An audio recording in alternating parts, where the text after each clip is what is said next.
অপূর্ণ স্বপ্নটা এবার হয়তো পূর্ণ হবে। বাঁধ ভাঙবে শত প্রতীক্ষার। এবার হয়তো একটা জয় মিলবে হাজারো চেষ্টা অথবা প্রতীক্ষার পরে। এবার হয়তো লাল সবুজের পতাকাটা পূর্ব থেকে পশ্চিমে যাবে হাসতে হাসতে। ওই দূর আকাশে সবাই চিৎকার করে বলবে বাংলাদেশ বাংলাদেশ। সবাই দেখবে নতুন বাংলাদেশকে। এবার বিশ্বকাপে সুপার এইটে বাংলাদেশ, যার প্রতিপক্ষ প্রথম ম্যাচ অস্ট্রেলিয়া বিপক্ষে। জানিয়ে স্বপ্ন এবার সবার চোখে। এবার হয়তো আর বরাবরের মতো হতাশ হতে হবে না আমাদের। জয়ের খুব কাছে এসেও কাঁদতে হবে না হারার যন্ত্রণার। আর হয়তো চোখ মুছতে হবে না নতুন করে। বাঘের গর্জন দেখার তো সময় এটাই।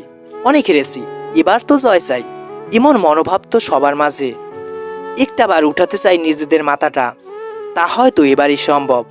হয়তো কমেন্টারি বক্সের আতাহার আলী খান বলতে পারবেন, finally finally Bangladesh have done ইট।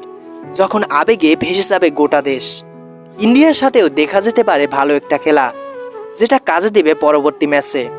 তাই প্রত্যাশা একটাই, নতুন কিছু চাই।